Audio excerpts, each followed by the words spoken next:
नमस्ते। मैं हूं सतीश पांडे। शिवसेना के नेता संजय राउत ने केंद्र की सरकार पे एक तीखा हमला बोला है। उस पर उन्होंने कहा है कि जो केंद्रीय जांच एजेंसियां हैं वो कॉन्ट्रैक्ट किलिंग का काम कर रही हैं। देखिए, संजय राउत एक पॉलिटिकल पर्सन हैं और वो भारतीय जनता पार्टी से अलग कांग्रेस के साथ गठबंधन करने वाली सरकार का हिस्सा हैं। महाराष्ट्र में उनकी पार्टी जो शिवसेना है वो कांग्रेस और राष्ट्रवादी कांग्रेस पार्टी यानी एनसीपी के साथ महाराष्ट्र की सरकार में सत्ता में है। जो ताज़ा मामले घटनाक्रम जो हुए हैं जिसमें शाहरुख खान के बेटे आर्यन खान को ड्रग्स के मामले में आरोपी बनाया गया है और पकड़ा गया है। इसके अलावा जो एनसीबी के यानी कि नारकोटिक्स कंट्रोल ब्यूरो के अधिकारियों का जो छापा चल रहा है आजकल विभिन्न मामलों में, इसके अलावा जो इन्फोर्समेंट डायरेक्टरेट और इसके साथ साथ सीबीआई सेंट्रल इन्वेस्टिगेशन एजेंसी, इन संस्थाओं के जो छापे पड़ रहे हैं आजकल और ख़ास करके महाराष्ट्र में, इसी के सिलसिले में संजय राउत ने यह टिप्पणी किया है कि जो केंद्रीय जांच एजेंसियां हैं वो एक तरह से कॉन्ट्रैक्ट किलिंग का काम कर रही हैं। सरकारी हत्याएं इसको अब एक नाम दिया जा रहा है। तो इसके बारे में हम इस वीडियो में बात कर रहे हैं। देखिए, शिवसेना का एक अखबार है सामना, और सामना के मुखपत्र में एक साप्ताहिक लेख में जिसका नाम रोक टोक है, तो उस बेरोक टोक वाले भाग में संजय राउत जो कि सामना मुखपत्र के कार्यकारी संपादक भी हैं, उन्होंने लिखा है कि जो केंद्रीय जांच एजेंसियां हैं वो कॉन्ट्रैक्ट किलिंग का काम कर रही हैं, यानी कि ठेका लेकर के किसी की हत्या करना। और इस बारे में हम आपको जो अभी ताज़ा घटनाक्रम आपको बताए हैं जिसमें आर्यन खान का मामला है और इसके अलावा एनसीबी के छापे हैं, तो इसी के संदर्भ में उन्होंने ये टिप्पणी किया है। हम आपको ये याद दिला दें कि जब केंद्र में कांग्रेस के नेतृत्व वाली सरकार थी उस वक्त भी सुप्रीम कोर्ट ने सीबीआई के ऊपर एक टिप्पणी किया था और सुप्रीम कोर्ट ने कड़े शब्दों में कहा था कि सीबीआई ऐसा लगता है कि एक तोता बन गया है। तोता वही जो पिंजड़े में रहता है, यानी कि सुप्रीम कोर्ट के कहने का मतलब सीधा सीधा ये निकाला गया कि ऐसा प्रतीत होता है कि सीबीआई भारत सरकार के पिंजड़े का तोता है और इस रूप में वो काम कर रही है।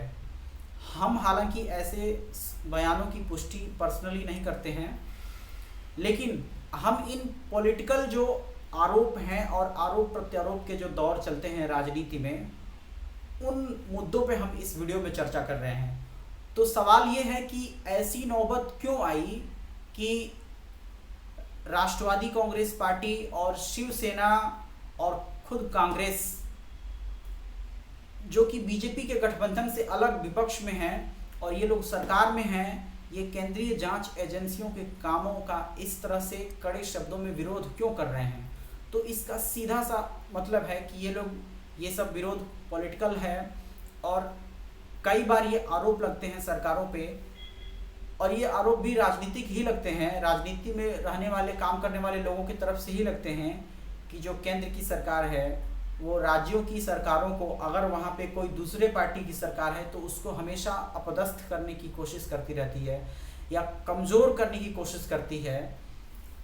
इससे कोई राजनीतिक संकट पैदा हो सकता है, इससे कोई पॉलिटिकल वैक्यूम की स्थिति बन सकती है और उसमें जो केंद्र की सत्ता वाली पार्टी होती है वो उस राज्य में सरकार बनाने के लिए अपने मौके तलाश सकती है।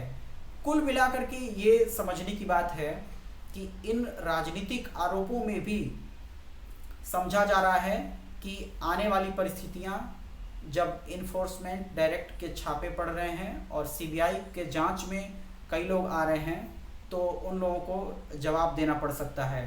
आपको हम ये भी ध्यान दिलाएं कि एनसीपी के एक नेता हैं नवाब मलिक, उनके दामाद के ऊपर भी कुछ इसी तरह के आरोप थे और उनके ऊपर ड्रग्स या कोई ऐसा प्रतिबंधित पदार्थ पाए जाने का उनको आरोप लगा था और उनको कुछ महीने के लिए जेल में डाल दिया गया था। उसके बाद से इस तरह के आरोप लगे थे।